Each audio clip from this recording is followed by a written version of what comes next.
Semua orang tuh sering berpikir, "Oh, kalau mau bisnis sukses harus pintar ngomong, pintar sosialisasi." Ini kita bawa satu contoh introvert dan juga pendiam, Di 2017 itu Mhm. baru 10 ekor sih. 10 ekor. 10 ekoran. Anda siap mendengar update-nya di 2024 berapa ekor, Gian? Sekarang kalau lagi hari weekday ya? gitu ya, weekday bisa 300, kalau weekend tuh bisa 500 ekoran. Gila.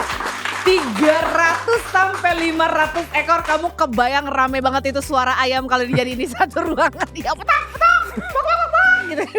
Aku nggak mau lagi menjadi budak korporat. Aku akan potong ayam terus gitu. Jadi semangat bekerja. Mungkin kalau teman-teman yang jago masak kan langsung pakai tangan feeling segala macam. Kita yang akuntan gramasinya harus tepat. Terus takarannya tuh sesuai. Misalnya kita udah bikin resep itu benar-benar kita detailing banget. Jadi rasanya sama gitu. Jadi itu sih yang mungkin kelebihan salah Jadi satu. konsisten detailnya itu ya. Oh, ini menarik, berarti ya bisa jadi salah satunya adalah itu yang membuat kenapa kamu bisa mempertahankan satu kualitas dari produk adalah ya kamu penganut ilmu pasti.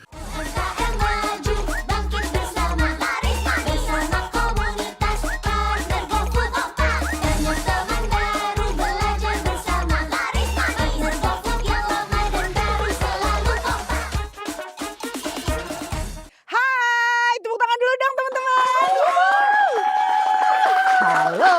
Halo, selamat pagi. Tapi kalau nontonnya siang ya selamat siang. Sore ataupun malam bebas jam berapapun kalian tengah menyaksikan sekarang. Hai untuk kalian semua para partner GoFood. It's money. Selamat datang tentunya di program yang selalu dinanti-nantikan nih, terutama buat kalian para partner GoFood. Selamat datang di Ngopi GoFood, ngobrol pintar bersama GoFood bareng-bareng sama aku Soraya Hilmi. Boleh tepuk tangan lagi dong. Di obrolan kali ini selalu kita pilih tema-tema yang menarik, seru, edukasi itu nomor satu ya, tujuan utama. Dan yang paling penting adalah kita bakalan dengar tips dan juga cerita inspiratif serta ilmu yang bermanfaat dari partner GoFood yang sengaja kita undang pada hari ini. Bintang tamu hari ini adalah seorang pemilik dari sebuah restoran yang menjual menu-menu yang bisa dibilang jadi paling banyak disukai lah, terutama untuk pencinta kuliner di Indonesia. Masih muda sekali, sudah ada di samping saya. Wah, dia hari ini on brand banget karena bajunya pun dia pakai logo dari produknya sendiri. Sebelum mengenalkan bintang tamu hari ini, aku kasih gambaran sedikit ya, bahwasanya seorang Nova Putra Legian atau biasa dipanggil Gian membuka sebuah usaha baru, yakni pemilik fried chicken geprek Gian dan juga sei sapi Ruang Harap, dengan tekad untuk awalnya menghasilkan penghasilan sampingan saja, tapi tak disangka tak dinyana ternyata sukses luar biasa dan sekarang sudah mulai dibangun semakin berkembang. Cerita suksesnya juga sangat seru untuk kita simak bersama-sama. Jadi nggak usah berlama-lama lagi, ini dia Gian. Halo. Hai Gian. Halo Kaya. Masa katanya Gian tadi social anxiety, deg-degan. Apa iya? Serius nih? Iya banget. Oh, ternyata Gian seorang pelaku bisnis nih, ini bakalan relate buat yang nonton ya. Mereka kan merasa ada keterikatan tersendiri karena semua orang tuh sering berpikir, "Oh, kalau mau bisnis sukses harus pintar ngomong, pintar sosialisasi." Ini kita bawa satu contoh introvert dan juga pendiam. Seorang Gian, bener nggak kamu ngerasa social skill kamu itu kurang mumpuni lah gitu? Betul. Kosakata saya nggak banyak, kayak nggak bisa tektok lancar lah kayak gitu. Di depan publik juga masih Betul. suka kikuk kadang-kadang, tapi nggak nyangka kan seorang yang tadi itu ya pemalu lah ya bisa kita istilahkan, atau yang lumayan tertutup kepribadiannya, tapi juga ternyata bisa menjadi seorang pelaku bisnis yang sukses. Tepuk tangan dong buat Gian. Keren sekali. Langsung cerita yuk, awal pertama kali membangun yang katanya niatnya cuma buat nambah uang saku aja, nambah penghasilan sampingan, itu kenapa dibentuk pertama kali? Apa karena kamu emang hobi masak atau seperti apa ceritanya? Jadi sebelumnya itu 2017 tuh saya pegawai swasta. Oke. Pegawai swasta terus coba usaha sampingan lah, mulai dari fried chicken doang kayak gitu, terus nasi goreng. Itu cuma gugur lah. Tapi di 2017 saya lihat opportunity yang besar di ayam geprek gitu. Nah, Itu akhirnya memang trennya tuh di tahun segitu tuh. di tahun 2017 tuh geprek lagi tinggi-tingginya tuh. Betul. Akhirnya saya coba buat resepnya, ya akhirnya cocok dan lumayan booming tuh di waktu itu kayak gitu. Area mana waktu itu Gian? Waktu pertama kali di Kemayoran, Jakarta Pusat. Di Kemayoran, Jakarta Pusat. Apa ini aku dapat info kamu melihat trennya rame itu di Jogja justru si ayam gepreknya ini? Iya, di awalnya tuh memang tren ayam geprek kan dari Jogja. Oke. Sambal yang bawang itu kan juga dari Jogja. Oke. Terus kita angkat ke sini ke Jakarta. terus ternyata banyak yang cocok. Apa waktu itu kamu ada trip khusus lagi main ke Jogja atau emang kebetulan aja mencoba kuliner ini atau gimana? Ya sebenarnya udah mulai duluan fried chickennya. Oh, ayam gorengnya tadi tuh ya. Fried chickennya udah mulai, terus kita modifikasi jadi ke ayam geprek karena ngeliat opportunity yang lumayan besar nih di ayam gepreknya sendiri. Dirimu memang suka masak, hobi atau gimana nih? Karena kan katanya karyawan kantoran. Iya malah nggak bisa masak sama sekali tadinya. Oh, oke. Terus Nggak kok bisa jadi tercetuslah ide untuk jadi pedagang makanan ini? Iya pertama tadi sih ngelihat namanya pengen buka lapangan pekerjaan sebanyak-banyaknya, terus cobain usaha banyak usaha, akhirnya yang cocok kuliner kayak gitu. Oke, boleh dikoreksi kalau memang salah. Aku bisa mengambil kesimpulan bahwa memang niat utamanya mau bikin bisnis sampingan. Betul. Selain penghasilan dari ngantor per bulan Betul. itu. Walaupun tidak punya kemampuan profesional sebagai seorang ahli memasak, namun tetap nekat aja karena yakin sekali Betul. dengan si tren ayam geprek ini tadi. Lalu motivasi lainnya yang membuat Gian tuh pede banget lah, udah deh jualan ayam geprek aja deh gitu. Karena ini sih lebih ke tadi sih buka lapangan pekerjaan sebanyak-banyaknya, pengen jadi pengusaha sukses juga.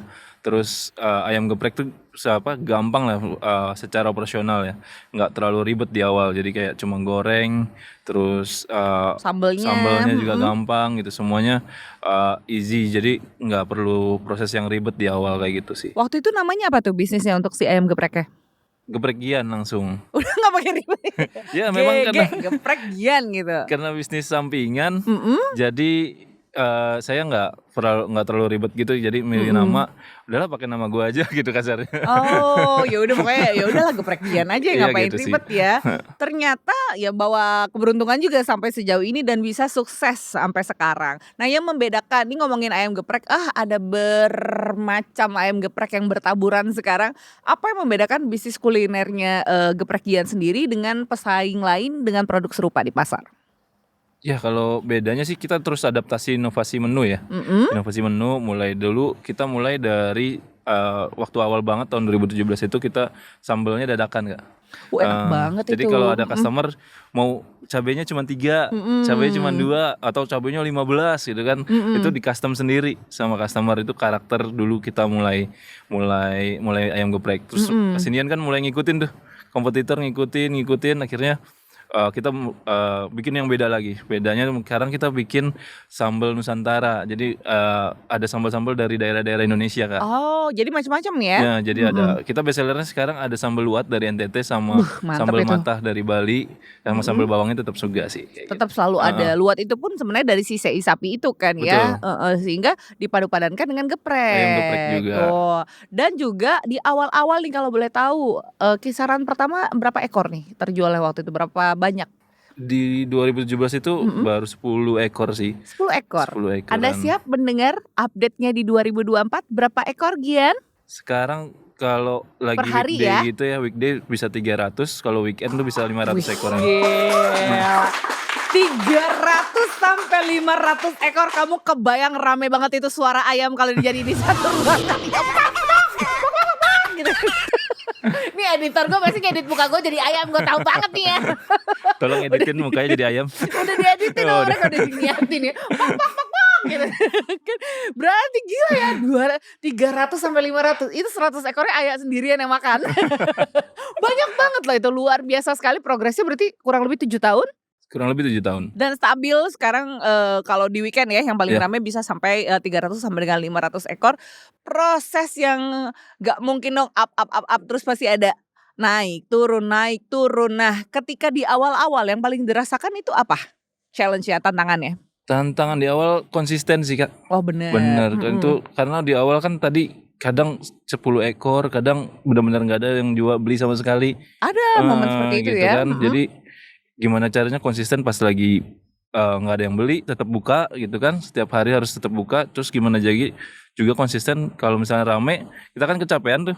Tetap harus buka di jam yang sama, terus jam tutup yang sama gitu, kayak itu sih strategi Dan kita dirimu di masih awal. mempertahankan waktu itu pekerjaan 9 ke-5-nya masih dipertahankan? Masih sampai cabang ke-3 baru resign. Baru akhirnya fully resign jadi bos ayam geprek lah sekarang betul. ya. Nah, Itu Gian benar-benar sendiri sesudah merasakan dinamika naik dan turun, sempat nggak merasa kayak aduh nyerah nih, kayaknya nggak usah deh gue usaha di sini, atau enggak semakin kena masalah malah semakin semangat untuk menghadapinya? Dibilang kayak gitu pasti ada ya masa Oke. momen-momen kayak kita udah nih kayaknya momennya harus ganti bisnis atau balik kerja lagi deh gitu. Nah, itu maka waktu itu masih dipegang dulu tuh iya, pekerjaannya ya, belum iya mau gitu dilepas kan. dulu. Ya itu ada momen-momen kayak gitu. Cuma ya kita harus tetap, itu sih kuncinya. Kita lihat teman-teman yang udah kerja dari pagi sampai malam gitu kan. Itu yang bikin kita tetap semangat gitu ya. Oh, Jadi aku nggak mau lagi menjadi budak korporat. Aku akan potong ayam terus.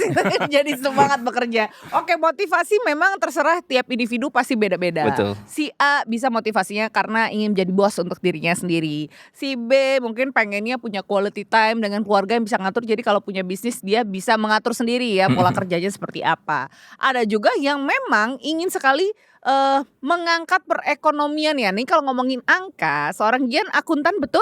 betul. Pekerjaan sebagai akuntan Dulu apakah? sebelum ini. Nah iya sebelum ini. Ya sampai sekarang masih bisa ngitung dong. Udah lupa kayaknya. Oh bisa-bisanya dia ya.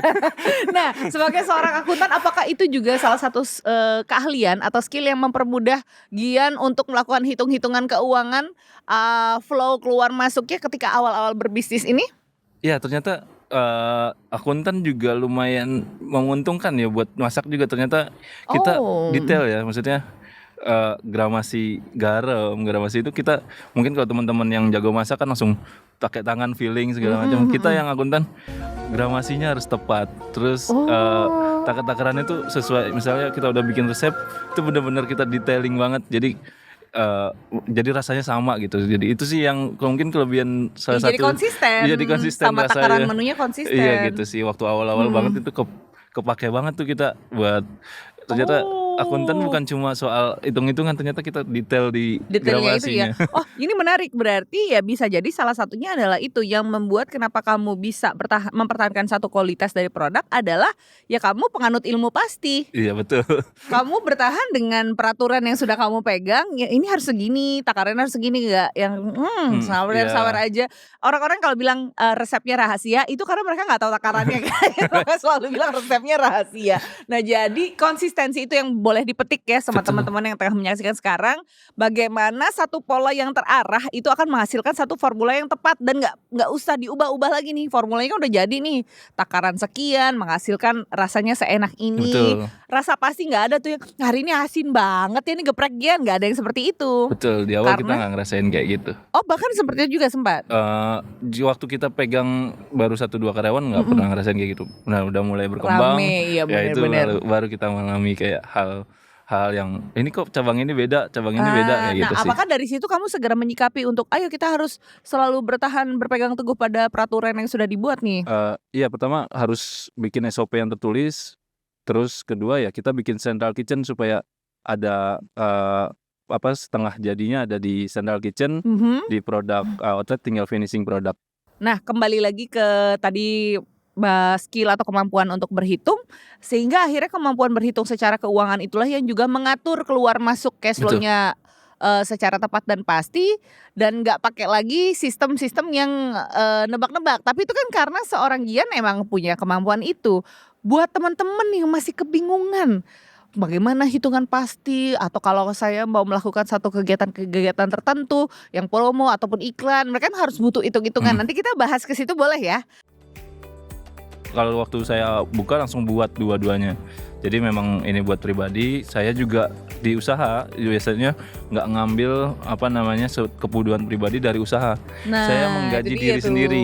Itu kan itu sering banget tuh saya lihat teman-teman baru punya jalan usahanya terus berkembang tiba-tiba beli mobil mewah atau mobil bagus gitu ya. Ya itu sayang banget. Padahal pas mereka mau bayar gaji atau bayar sewa, wah kemana nih uangnya, nggak tahu kemana gitu kan. Jenis pajak apa saja yang harus diketahui oleh pemilik usaha makanan? Jadi kalau aku biasanya waktu awal perhatiin ada 3 pajak. Jadi karena aku langsung pakai karyawan, dulu PPh 21, Oke. terus PPh final dari usaha kita itu PPh 4 ayat 2, terus langsung PPh 23 kalau kita pakai jasa misalnya servis mungkin servis outlet misalnya jasa. Dan cara melaporkan pajak tahunan untuk usaha makanan seperti apa Mas Gian? Ya sekarang udah online sih, sekarang gampang banget mau bayar mau lapor itu gampang banget.